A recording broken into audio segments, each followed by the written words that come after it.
দালালৰ ওপৰত দালালি কৰি গ্ৰেপ্তাৰ ঠেলামৰা ৰাজচক্ৰ বিষয়াৰ কাৰ্যালয়ৰ চক্ৰ বিষয়া বৰেণ্য ৰঞ্জন বৰঠাকুৰ। কিছুদিন পূৰ্বে ঠেলামৰা ৰাজচক্ৰ কাৰ্যালয়ৰ লাট মণ্ডল গুলজাৰ হুছেইনক গ্ৰেপ্তাৰ কৰাৰ পিছত গ্ৰেপ্তাৰ হ'ল খোদ চক্ৰ বিষয়াজন। মণ্ডল গুলজাৰ হুছেইনৰ স্বীকাৰোক্তিৰ ভিত্তিতে গুৱাহাটীৰ পৰা শনিবাৰে গ্ৰেপ্তাৰ কৰা হয় বৰেণ্য ৰঞ্জন বৰঠাকুৰক। ভূমি আৰু ৰাজহ সেৱাৰ বিষয়া বৰঠাকুৰ চৰকাৰে প্ৰস্তুত কৰা মাটিৰ দালালৰ তালিকাৰ পৰা দালালৰ নাম কৰ্তনৰ প্ৰতিশ্ৰুতিৰে লাখ লাখ টকা সংগ্ৰহৰ অভিযোগত গ্ৰেপ্তাৰ হৈছিল গুলজাৰ হুছেইন। এজন দালালৰ পৰা ধন নিবলৈ আহি গুৱাহাটীত গ্ৰেপ্তাৰ হৈছিল লাট মণ্ডল গুলজাৰ হুছেইন। আৰু গুলজাৰৰ গ্ৰেপ্তাৰৰ সময়ত এই কাৰ্যত চক্ৰ বিষয়া বৰেণ্য ৰঞ্জন বৰঠাকুৰ জড়িত বুলিও চৰ্চা হৈছিল। শনিবাৰে আৰক্ষীয়ে গ্ৰেপ্তাৰ কৰে চক্ৰ বিষয়া বৰঠাকুৰক। গুৱাহাটীৰ কাহিলীপাৰাৰ পৰা ভিজিলেন্স এণ্ড এণ্টি কৰাপশ্যনৰ দলে গ্ৰেপ্তাৰ কৰে বৰঠাকুৰক। নিশাই বৰেণ্য ৰঞ্জনৰ বাসগৃহত অভিযান চলাই তদাৰকী আৰু দুৰ্নীতি নিবাৰকে। উল্লেখযোগ্য যে আৰক্ষীৰ তালিকাৰ পৰা নাম কৰ্তনৰ নামত এজন দালালৰ পৰা ৮ লাখ টকা দাবী কৰিছিল বিষয়া বৰঠাকুৰে। গুলজাৰ হুছেইনে আৰক্ষীৰ আগত স্বীকাৰোক্তি দিয়া মতে তেওঁ চক্ৰ বিষয়া বৰঠাকুৰৰ নিৰ্দেশতহে ধন নিবলৈ আহিছিল আৰু ইয়াৰ পিছতেই শনিবাৰে বৰঠাকুৰক গ্ৰেপ্তাৰ কৰা হয়। উল্লেখযোগ্য যে বৰেণ্য ৰঞ্জন বৰঠাকুৰ হৈছে প্ৰাক্তন IAS বিষয়া তথা ২,২০০ কোটি টকীয়া কেলেংকাৰীত নাম সাঙুৰ খোৱা সমাজ কল্যাণ সঞ্চালকালয়ৰ অৱসৰপ্ৰাপ্ত সঞ্চালক দিলীপ বৰঠাকুৰৰ পুত্ৰ। তদুপৰি গুৱাহাটীৰ বৰঠাকুৰ IAS একাডেমী আৰু বৰঠাকুৰ JEE নীট একাডেমীৰ প্ৰতিষ্ঠাপক ধৃত বৰেণ্য ৰঞ্জন বৰঠাকুৰ। আমাৰ জ্যেষ্ঠ সাংবাদিক বলেন ভট্টাচাৰ্য আছে পোনপটীয়া সম্প্ৰচাৰত। বলেন, পূৰ্বৰ বাতৰিত আপুনি উল্লেখ কৰিছিল যে কেঁচু খান্দোতে সাপ ওলাইছে, কিন্তু ইয়াৰ আঁৰৰ বহু তথ্য যেন এতিয়াও উদ্ঘাটন হ'বলৈ বাকী আছে। আৰু কি কি আপডেট জনাব আপুনি বলেন?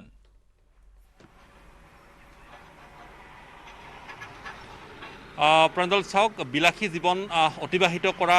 বৰেণ্য ৰঞ্জন বৰঠাকুৰৰ শেহতীয়া এতিয়া পৰিচয় মাথোন দুৰ্নীতি নিবাৰক শাখা, আৰু দুৰ্নীতি নিবাৰক শাখাত এই মুহূৰ্তত সোধপোছ জেৰাৰ সন্মুখীন হৈ আছে বৰেণ্য ৰঞ্জন বৰঠাকুৰ। আৰু আমাৰ হাতলৈকে অহা তথ্যমতে নিশাৰ ভাগতো তেখেতৰ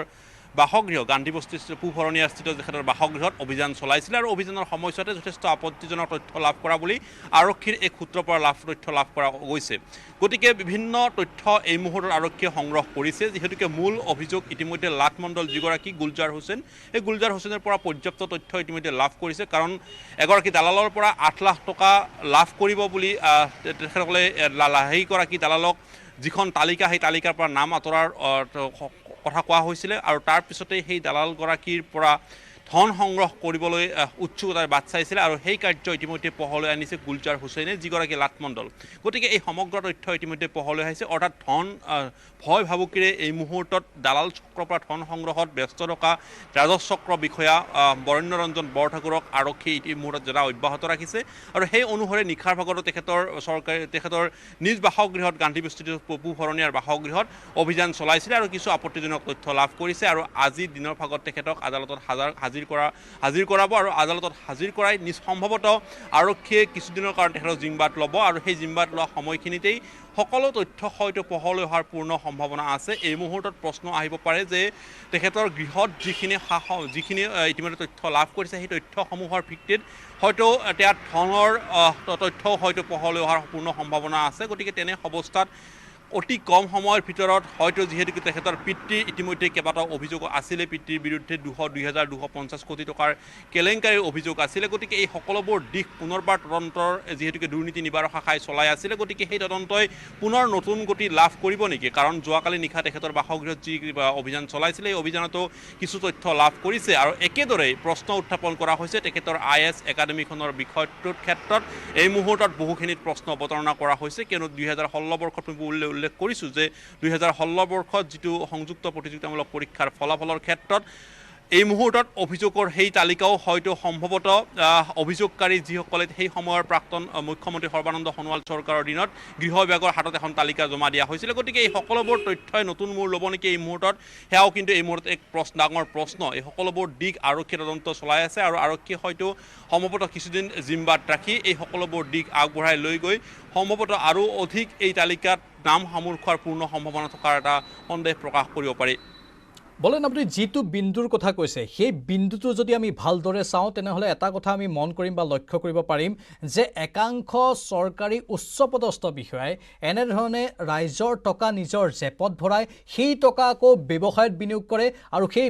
বিনিয়োগ কৰা ব্যৱসায়ৰ জৰিয়তে তেওঁলোকে বিভিন্ন ধৰণৰ অপকৰ্মও সংঘটিত কৰে আমি উল্লেখ কৰিব পাৰোঁ যিখন IAS একাডেমীৰ কথা কৈছে আৰু আপুনি ইতিমধ্যে কৈছে যে সেই IAS একাডেমীখনৰ পৰাই এটা সময়ত আনকি APSCৰ দৰে পৰীক্ষাটো মেনেজ কৰিবলৈ চেষ্টা কৰা অভিযোগ আছে লিখিতভাৱে অভিযোগ দিয়াৰ কথা কৈছে মানে কিমান এক ভয়ংকৰ জাল কিমান দূৰলৈকে খিপাই গৈছে দুৰ্নীতি এটা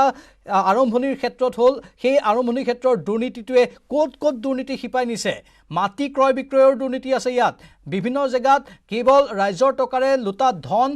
মাটি কিনাটো তেওঁ ব্যয় কৰিছে এনেধৰণৰো অভিযোগ আছে বলেন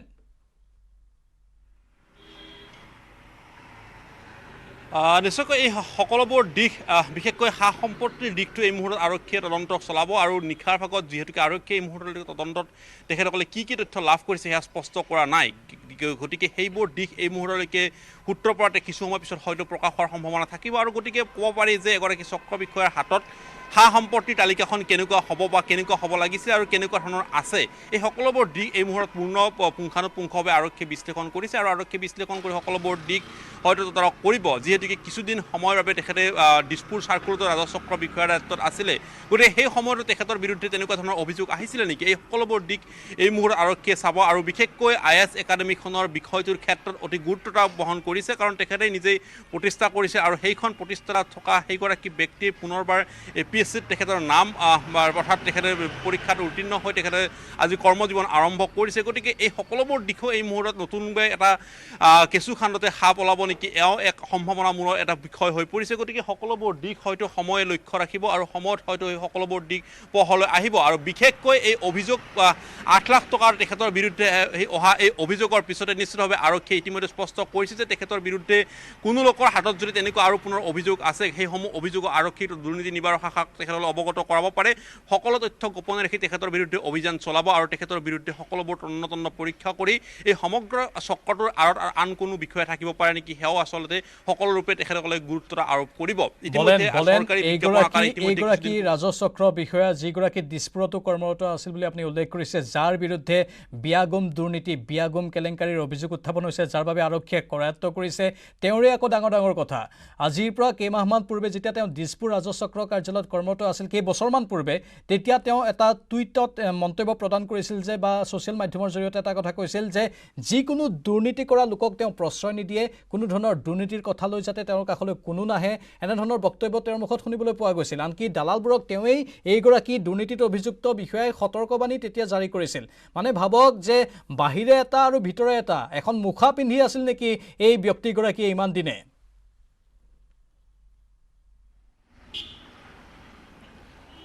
অতি হাস্যকৰভাৱে সেই টুইট কৰা হৈছিলে আৰু ছ'চিয়েল মিডিয়াত সেয়া পোষ্ট তেখেতে প্ৰকাশ কৰিছিলে আৰু যি পোষ্টত তেখেতে সম্পূৰ্ণভাৱে উল্লেখ কৰা হৈছিল যে সেয়া কৰ্মজীৱনৰ আৰম্ভণি কৰ্মজীৱনৰ পাতনি মেলাৰ পিছতেই তেখেতে যেতিয়া দিছপুৰ ৰাজচক্ৰ বিষয়াৰূপে নিযুক্তি প্ৰথমে লাভ কৰিছিলে তেতিয়াই তেখেতে সেই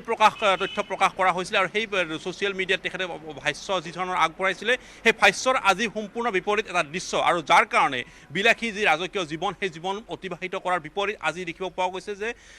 দুৰ্নীতি নিবাৰক শাখাৰ তেখেতে এই মুহূৰ্তত শাখাৰ তদন্তত আছে আৰু সম্পূৰ্ণ সেই বিলাসী জীৱনৰ বিপৰীত জীৱন এই মুহূৰ্তত কটাইছে নিশাৰ ভাগত তেখেতক আটক কৰা হৈছিল আৰু তাৰপিছত আৰক্ষীয়ে সম্পূৰ্ণ জেৰা অব্যাহত ৰাখি এই মুহূৰ্তত আৰক্ষীয়ে তেখেতক আদালতত হাজিৰ কৰাৰ প্ৰাক মুহূৰ্তত তেখেতৰ বিৰুদ্ধে থকা যিখিনি অভিযোগ সেই অভিযোগসমূহ সম্পূৰ্ণৰূপে আৰক্ষীয়ে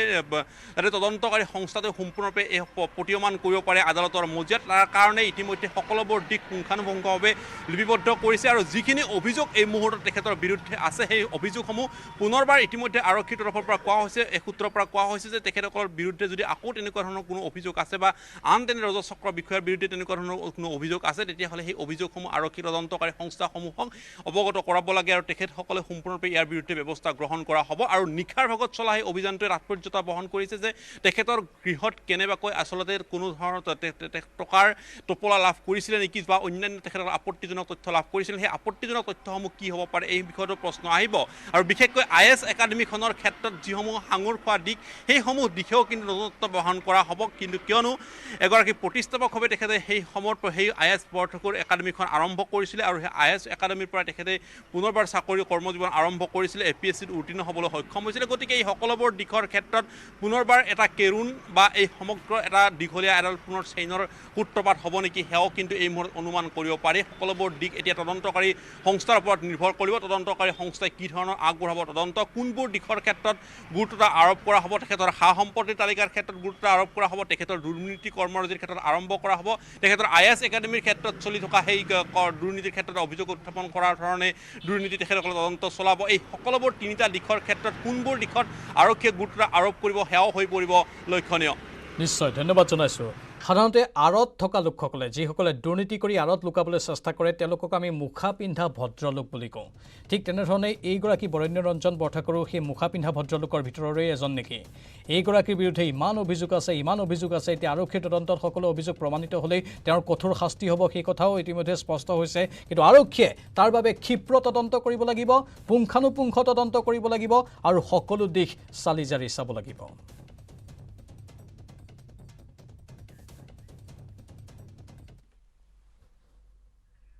আৰু বাতৰি দেখিলে সময় হৈছে চমু বাণিজ্য